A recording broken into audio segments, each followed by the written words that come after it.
Welcome, welcome, welcome, everyone. Welcome to Conversations with Davina. And today I am joined by George. George has a powerful story. And you all, I think it will help many people who are going through so much. So, a part of his journey is he went through a series of an addiction. So, during his recent visit to his hometown of Memphis, George walked past through the neighborhood where he once battled a long decade cocaine addiction, passing the now abandoned house where he so much had that pain lived. He saw more than decay. He saw proof that the old him was gone. So I truly believe you guys will enjoy George's story because it's the story of transformation, healing, and hope. So, George, welcome to the show. Thank you. Thank you. It's a pleasure to be here. You are truly an overcomer. And when you share with me many things that you have been through, I couldn't but help just realize how much you have persevered through your life. And I definitely wanted to allow the audience to get to know you, to hear your story, because there's so many people out there who have so many different things that they're going through. And your testimony I think will just bring to light so many things that people can draw from Mhm. to gain strength and hope in their lives. So thank Right. you so much for being vulnerable and allowing us to hear about you. But can you share just a little bit about yourself so the audience can get to know you? Sure. My name is George Brooks. I'm originally from Memphis, Tennessee. I was diagnosed with bipolar at age 7. And throughout my life, back in my hometown, I went through adolescence of an eating disorder, emotional abuse, trauma, all while dealing with bipolar disorder. Age 23, I got married. My decline continued, mostly due to not having adequate mental health care. There was a lot about Black mental health that was not known at the time, as it being its own particular subject. So I developed a 10-year cocaine addiction. Through that and chronic physical health and chronic mental health issues, I went through things. I saw things, I experienced things, I learned how to build myself up and how to heal. And in 2018, I really embarked upon my path of recovery once I more or less got sick of myself. I got sick of living in that space. I knew that I was destined for something greater. And I discovered my spirituality. And God spoke to me and said, I'm not done with you. So at that point, I began to take those baby steps to recover physically, mentally, as far as developing a routine. I kicked the addiction to cocaine. I've been off of it for 7.5 years, no relapse. I've addressed my mental health care. I started a nonprofit when I relocated to Texas called Meta Association. And what we deal with there is primarily Black male mental health. We fight recidivism and promote healthy fatherhood. We've done food drives, we've done mentoring. I do public speaking. I'm writing a book right now. Make many appearances in the hopes of making sure that other Black men aren't in the situation that I found myself in. When I found myself at some of my low points, I realized there were no resources for Black men. We were ignored. And I recognized that for us to heal, we have to heal ourselves. We can't sit around, wait on the government to start a program. We can't wait on women to start a program. We have to do it ourselves. So that's what I've done, and I'm proud of what I've been able to accomplish. My nonprofit has survived the pandemic. We survived administrations, different administrations, the recessions and ebbs and flow of the economy. And in 2025, we have a new board of directors in place. We're doing new things. We're trying to grow, all in the hopes of trying to help people. So that's one of the reasons why I'm so happy to be here today and speaking with you. That's beautiful. Wow, you've been through so much, but it sounds like you persevered and you yourself realized enough was enough. That was somewhat of what you said. You felt like it was the time to heal. And I think healing is one of the words that I'm pulling out that I heard that you mentioned that really stuck with me because there's so many people in the audience who are wanting that healing, who are just thinking in their minds, how can I get to the point where George is, that you are healed, that you got to the point where you're healed mentally, you're healed from the addiction, you're healed from so many different ways of the abuse. Can you share with us just, from someone in the audience who may be thinking, I want that. That's what I'm looking for. What are some concrete steps that you think that you would share with the audience that learn from or gain to get to the point of healing? Right. Well, the first thing to do is to develop a sense of accountability. And what I mean by that your recovery, whether it be from addiction, from mental health problems, from trauma, from anything. And in fact, this is a key component of growth in general, is to understand that you are responsible for how you respond to your trauma, how you respond to circumstances. We cannot control what happens in life, but we can control how we can respond. I developed a sense of responding and not reacting. You don't want to be reactive. You want to put your mind to where you're responding to things that happen to you, because reactionary things are usually have negative consequences. But for about a year during my low point, I could not look at myself in the mirror. And I had to get to where I could literally do that. Then I began to understand I cannot control what has happened to me, but I can control what goes forward. I began to understand that people aren't responsible for my triggers. The world is not going to tiptoe around the things you've been through to pacify you. Once I learned to deal with my own triggers and deal with those things within myself, I was able to take accountability for the situation that I was in and be culpable to my part. I was able to forgive myself. I was able to then clear see what steps I needed to take to heal, to grow. And it really became a matter of not selfishness, but self interest. Recovery is not something that you can do for anyone else. You can't do it for Big Mama. You can't do it for your kids. You can't do it for society.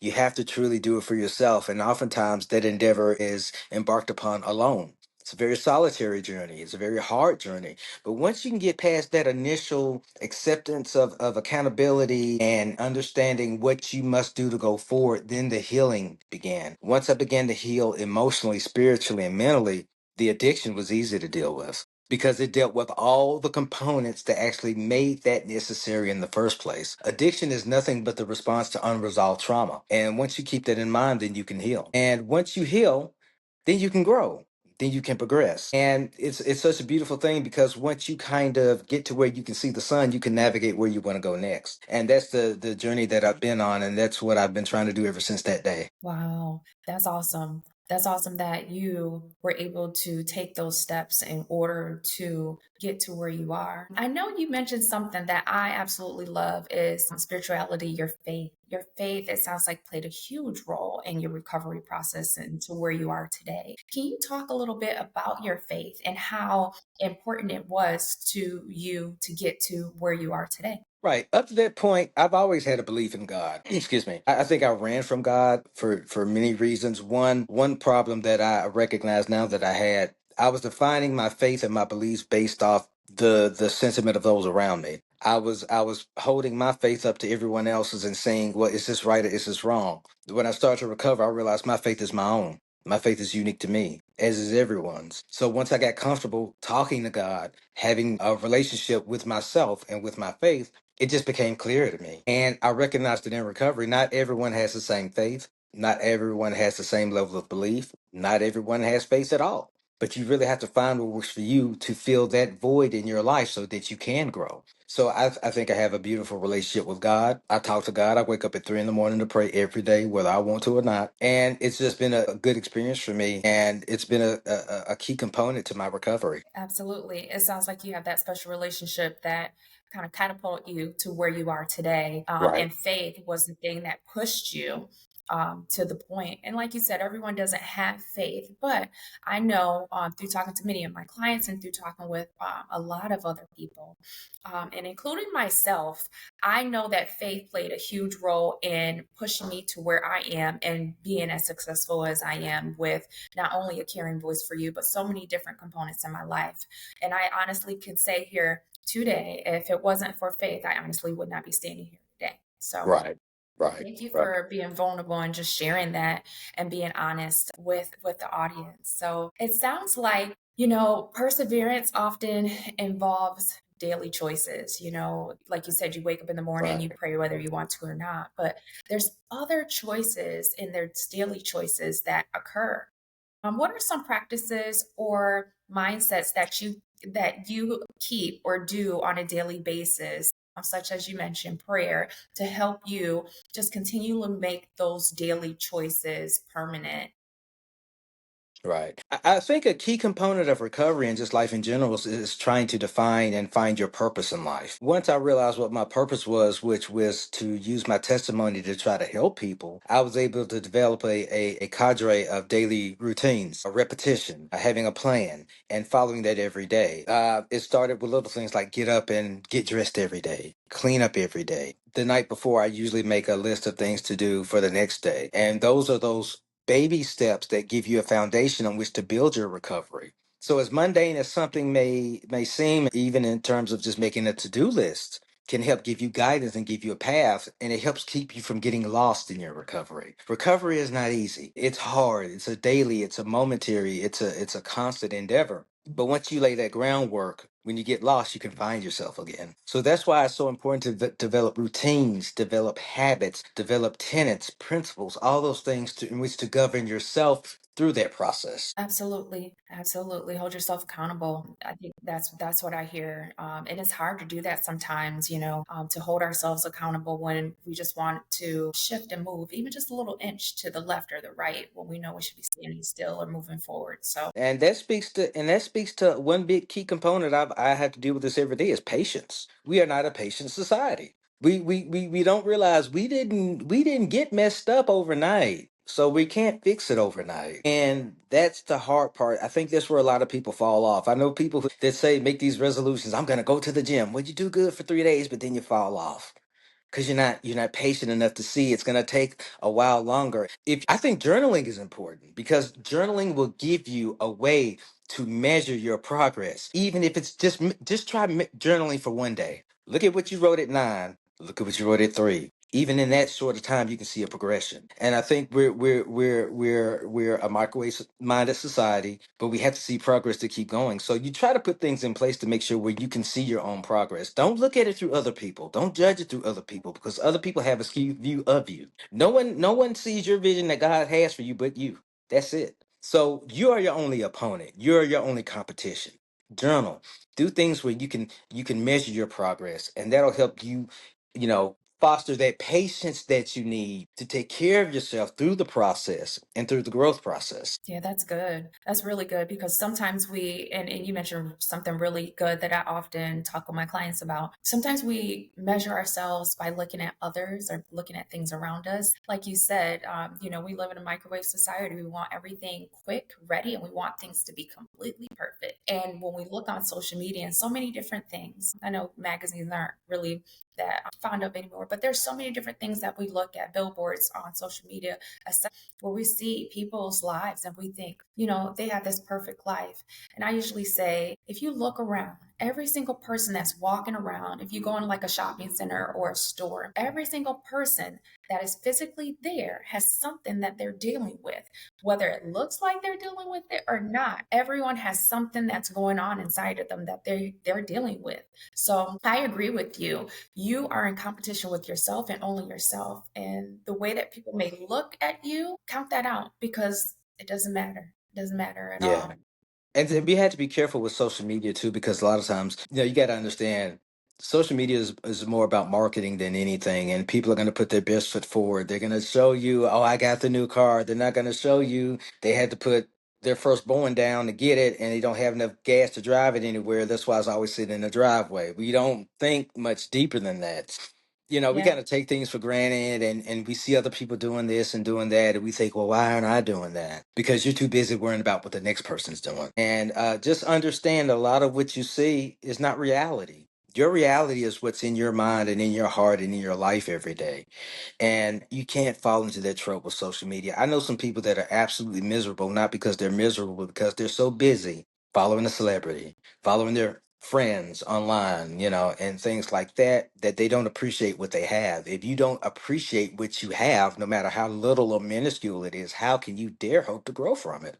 You must water the seed. You must cultivate the seed for it to sprout. But if you don't appreciate that seed, nothing's going to happen. So true. So true.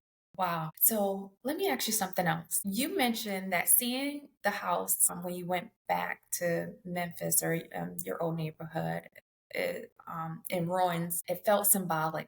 Can you share what it meant to you personally to see that part of the past physically crumbling? It felt great because it was something that was so associated with where I was, and to see it in ruins meant that it died. Now it can be reborn as something new, as a home for somebody that's going to appreciate it, for hopefully a family that's going to grow and learn to love there. It was an utter den of dysfunction for many years. And yes, it's in a state of blight now, but through blight, through destruction, growth can occur. So it's my hope that next time I go back and I walk the neighborhood again, I'll see kids playing in the yard. I'll see a minivan in the driveway. I won't see what I saw before. And through growth, there's so much potential and opportunity once you decide to heal and you really start to heal as far as what you can accomplish. You can do things you've never thought you'd be capable of doing. And in my lowest, I never thought I'd be doing the things I'm doing now. So that seeing that house just really just took me back. And I'm like, now it can be reborn. Now it's a fresh canvas. I want to see when I come back what the next artist painted with it. What did they do with it? And I'm pretty sure it's going to be something that's going to be beneficial to the neighborhood, and it's going to do me a lot of good. Absolutely. I love that. If you could speak to your former self, we all have those thoughts and sometimes in our minds where we're like, man, I wish I could have, or, I wish things would have reflected back differently. But if you could speak to your former self, what would you say to him now? It's going to be okay. It hurts right now. It's dark right now. You're going to bleed. You're going to sweat. You're going to pay the price. But this is what you have to go through now to be the man that you want to be. We all should endeavor to be the person that we admire. Don't worry about being like so and so. Be the person that you want to look at in the mirror and say, I admire him. I respect her. I love him. I love her. I love myself. So in that journey, sometimes we hurt. That's part of growth. Growth is not painless. Healing, when you have a physical wound and you heal from it, while you're healing, it's painful. But it gets to that day where you don't feel it anymore. The scar's still there. You're reminded of it, as it should be. You should be reminded of where you've been, but it doesn't hurt. Then you can move, then you can do things. So if I could go back to myself, I would say, you know what? This sucks right now. A lot of it is your own doing. Most of it is your own doing. Be patient, but you're going to be okay. Wow, that's good. That's good. I think a lot of people want to hear that things will be okay. You never know what people are going through, what their journey is, and it will be okay. Just keep going. Don't give up. Things may look a certain way, but as long as you push through and don't give up, things will be okay.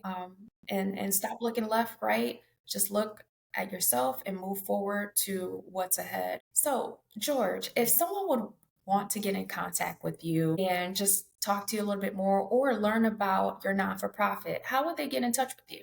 Well, the most direct way to get in contact with me is via phone. That phone number is 214-810-6518. I make myself available 24/7. If you're not comfortable calling, shoot me a text. I'll get right back with you. I don't care if it's 3 in the afternoon or 3 in the morning. If you need me, I will be there for 810-6518. You can learn about my nonprofit Meta Association. You can learn about my public speaking. I'm currently writing a book. If there's any nonprofits out there that want to collaborate with me, I'm currently working on a program with a nonprofit in my hometown that deals with domestic violence. They reached out to me, and I decided I wanted to make a component, a program that deals with men affected by domestic violence, because we don't pay attention to that. So I'm developing that. So if you just want to network or work or find out more about my nonprofit, or if you need help, you can call me at 214-810-6518. There's also an email address. It is meta, METTA, at gmail.com. All right, wonderful. Well, thank you so much, George, for coming on the show and just sharing a little bit about yourself and really helping people to learn and to know that life doesn't stop, it doesn't end when you're going through something, to keep going, to keep persevering, and to overcome, to be the brighter person that you are destined to be. So, thank you so much for coming on. I really Thank appreciate you. you. Thank you. And if you're interested, you're welcome. And if you're interested in learning more about A Caring Voice for You, please visit caringvoiceforyou.com to learn more. And until next time, everyone, take care.